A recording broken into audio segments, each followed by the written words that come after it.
Hello everyone and welcome to this video where I'm going to teach you guys how to play the game of chess. This is a completely newbie, beginner-friendly video where we're going to break down what are the name of the pieces and how each and every single chess piece moves. Consider this video a manual on actually how to play the game of chess, right? So first we're going to start out with naming the pieces. I'm going to get all these pieces off the board here and we're going to start with just this front line. We got this front line for both sides. The first piece that we're going to learn the name of is these are pawns.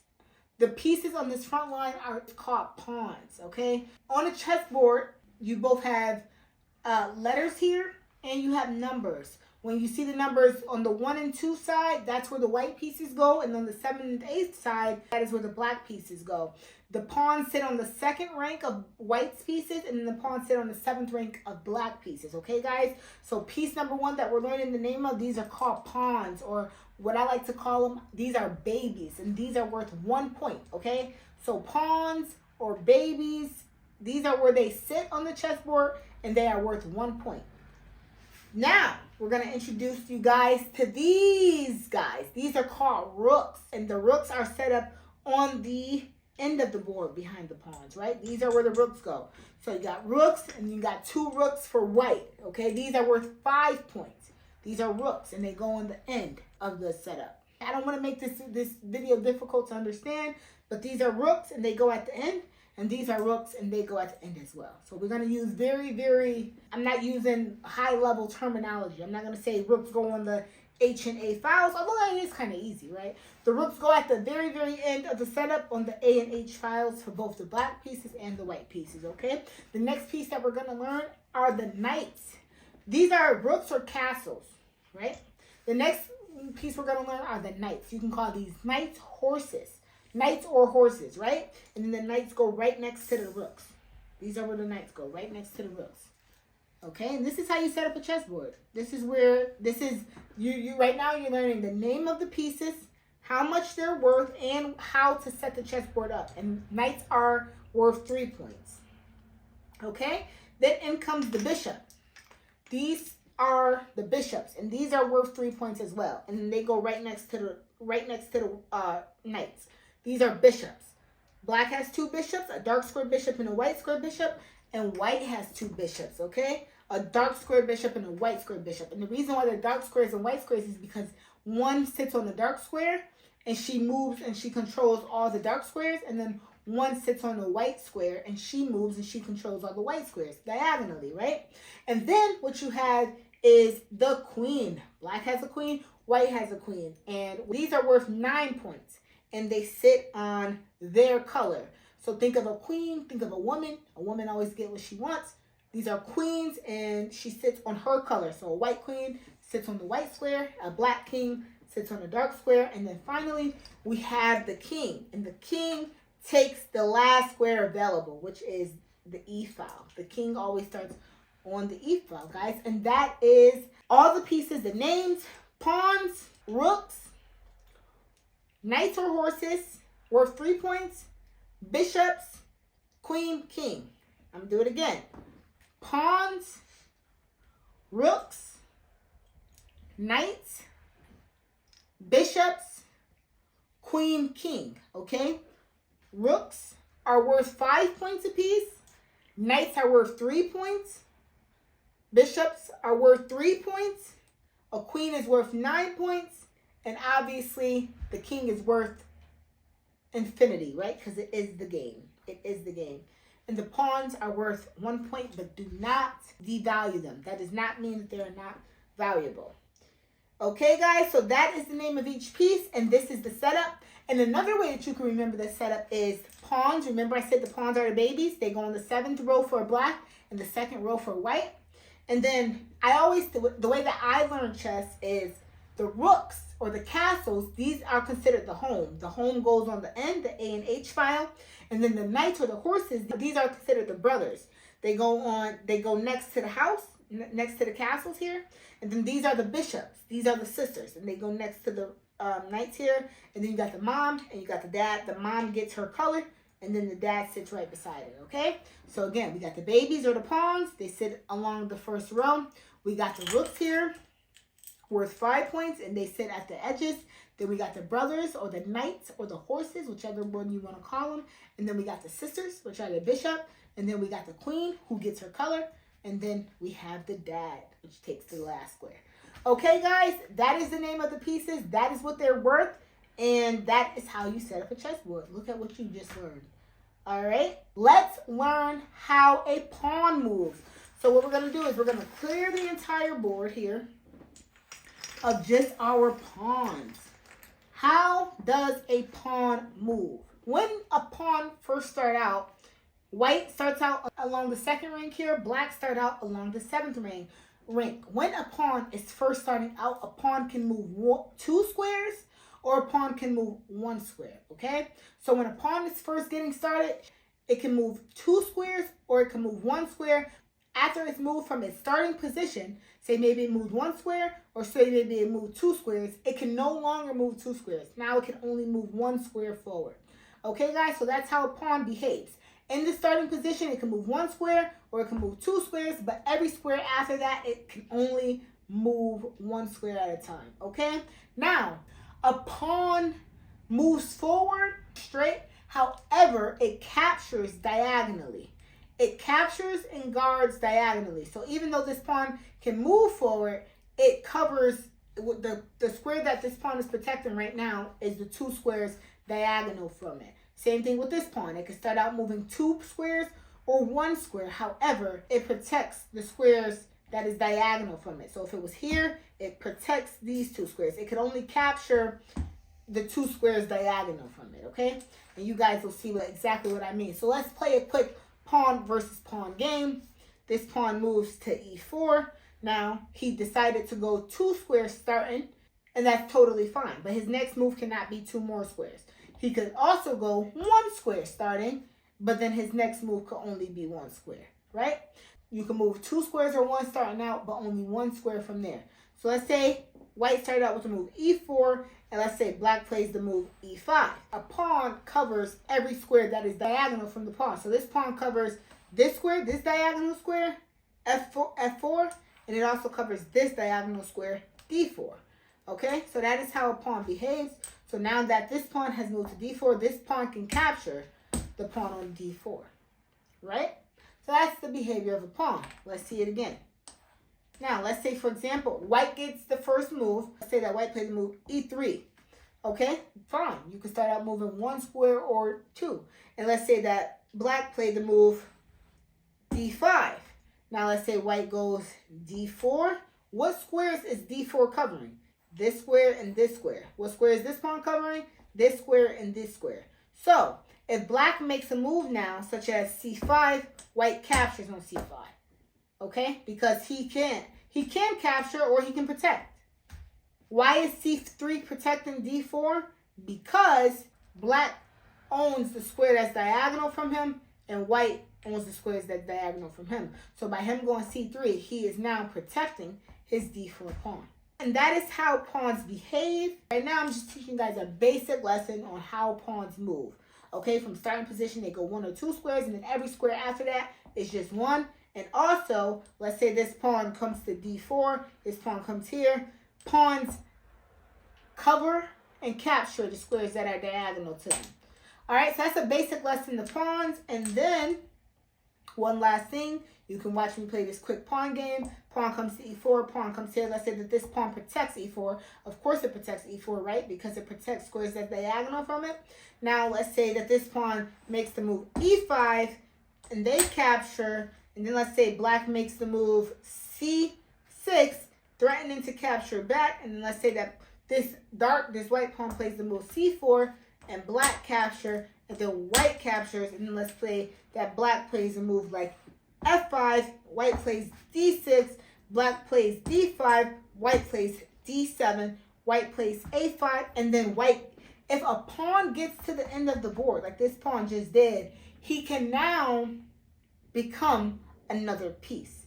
So what you guys will learn in the game of chess is that you're trying to promote your pawn to the end of the board.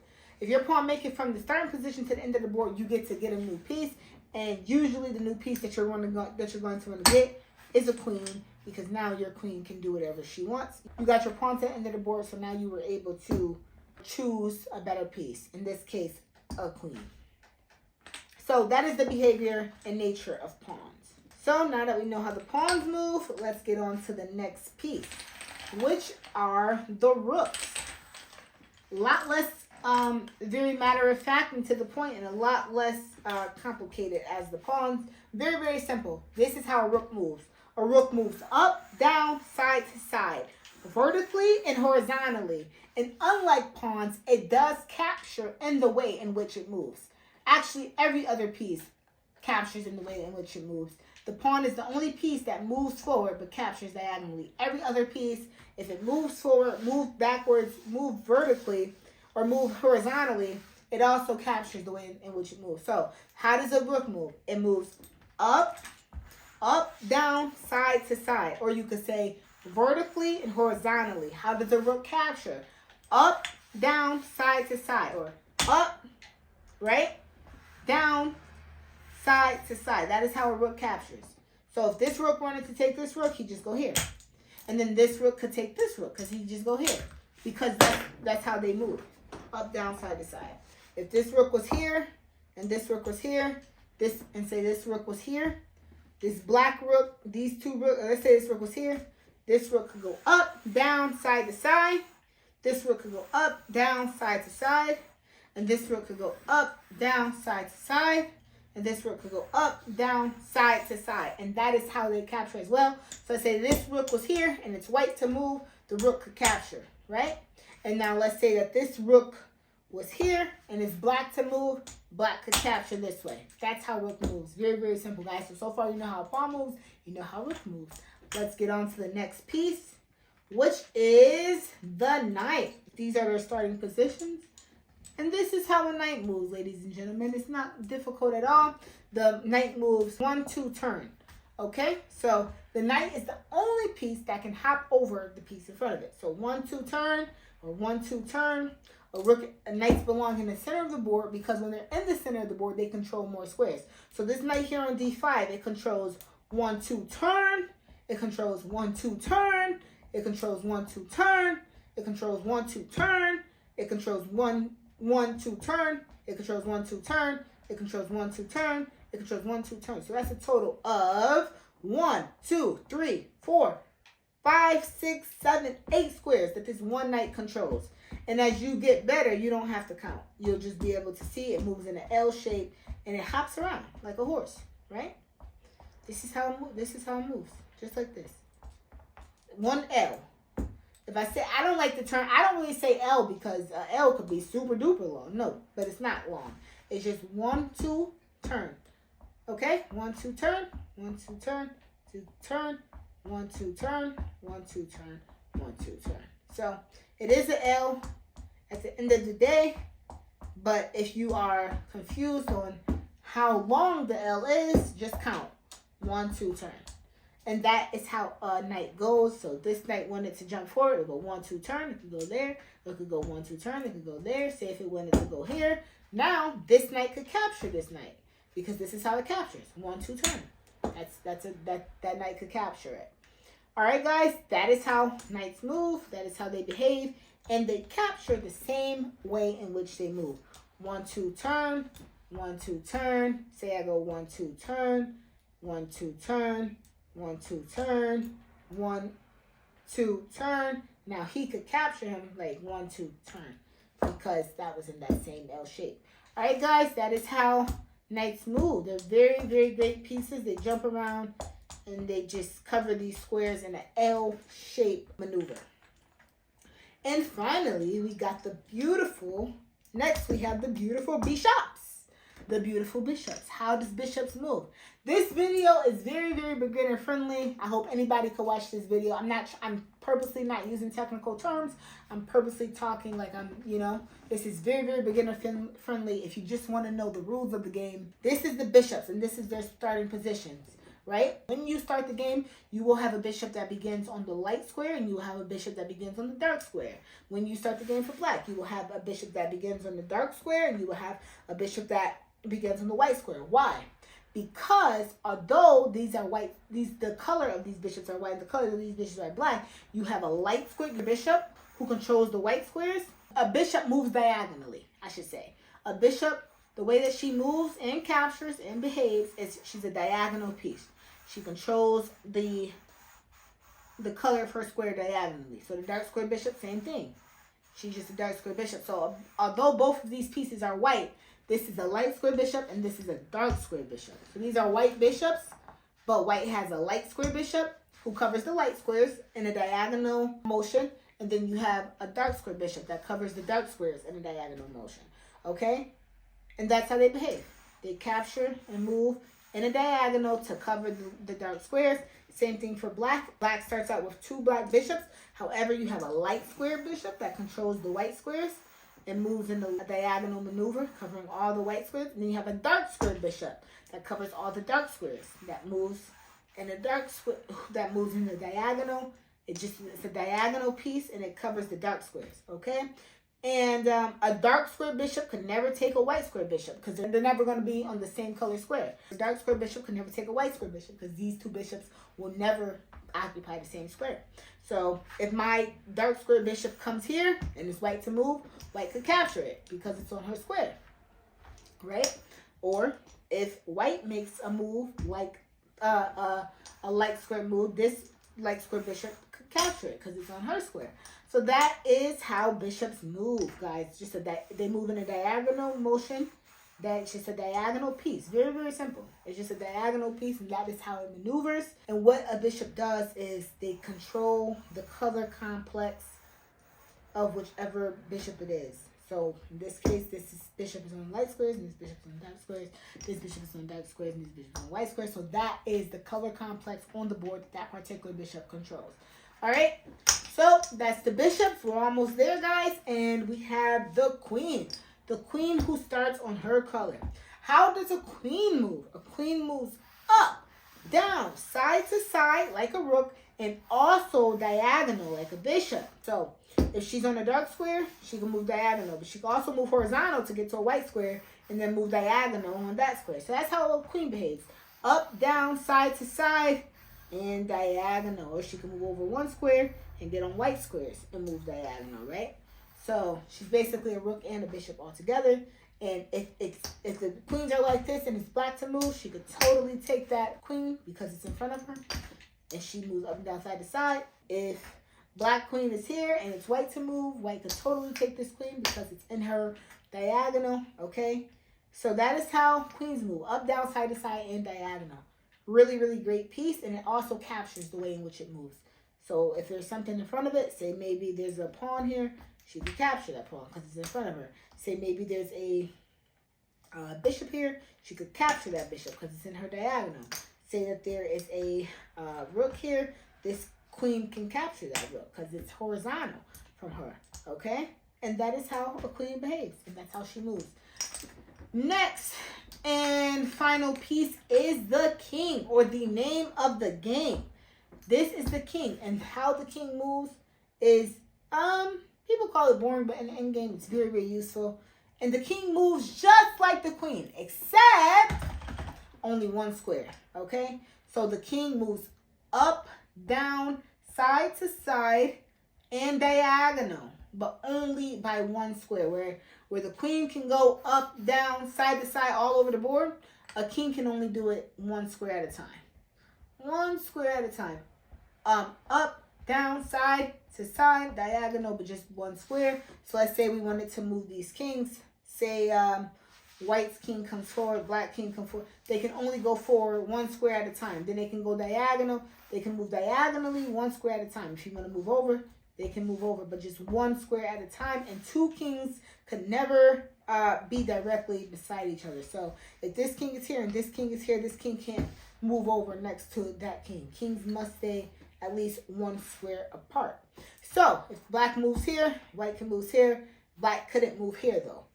Black can move here, white can move here, black can move here, black. Well, they go up, down, side to side, and diagonal by one square, but never, if black and black is right here, this white king can't go here, and this black king can't go here. They have to stay at least one square apart. And that is the behavior of a king. All right, guys, and that's how all the pieces move. One thing that I'm going to mention to you guys in the opening of every game, the kings start here, and the rooks start here, on these sidelines here, and there's a really fun thing that rooks and kings can do in the opening of the game, which is really fun. And it is something called king safety, and that is called castling. Something that you definitely want to do when you start every game, which is get castle. And what that looks like is you can castle king side, which is 1, 2, castle. Of course, you have to have developed all your pieces, right? These spaces have to be clear, but it's basically just moving over 1, 2, and then you castle queen side, and that is how that's called castling. If you castle king side, you just count 1, 2, and you castle. If you castle queen side, you just count 1, 2, and you castle. Same thing for black. If I wanted to castle king side, I would just go 1, 2, castle. And if I wanted to castle queen side, I would just go 1, 2, castle. All right, guys, that is how all the pieces move. Now that we know how they move, now that we know the name of them, and we know how to set them up, let's do exactly that. The babies go on the front line here. White always get the numbers 1 and 2. The babies go on the front line. Black always get the numbers 7 and 8. The black go on the front line there, and they're worth 1 point. And then we bring in our rooks or our castles. The rooks go on the end here. They're worth 5 points. The rooks or the castles, they go on the end here, worth 5 points. I'm just repeating myself so it could lock in there. And then we have the brothers or the knights. They go next to the castles or the home. And then we have the brothers, the knights, the horses. They go right on the side of the home there. And then we have the bishops or the sisters, right? These are the sisters. They go right next to the knights. The bishops, the sisters, they go right next to the knights. And you got a light colored bishop and you got a dark colored bishop. And so does white. And then you have the queens. She always gets her color. So if you got 2 squares left for white side and 2 squares left for black side, the queen, she always gets her color, so she goes on the white square. And then the black queen always gets her color. Woman, they get what they want. Just think of it that way. And she gets the dark square. And then the king gets the last square there, which is they always start on the E files and queens always start on the D files. Okay, guys? And that is how you set up a chess set. That is the name of all your pieces. That is the value of all your pieces. 1 point for the pawns, 5 points for the rooks, 3 points for the knights, 3 points for the bishops, 9 points for the queen, and then the king is the game. So obviously infinity or not really, measurable. It's not a point system for the king. The king is the game. Because if the king gets checkmated, that's game over. That is the name of all the chess pieces, the value of all the chess pieces, and how they all move. And that's how you play the game of chess. Now, let me tell you a good idea for all beginners. I just wanted you guys to learn the rules of chess in this video. My whole idea is how to move the pieces, the value, and the name of all the pieces. And just a general strategy for all beginner players. Here's what you want to do, whether you're white or black. If you're white, you want to develop your pieces, meaning get all your pieces out to fight.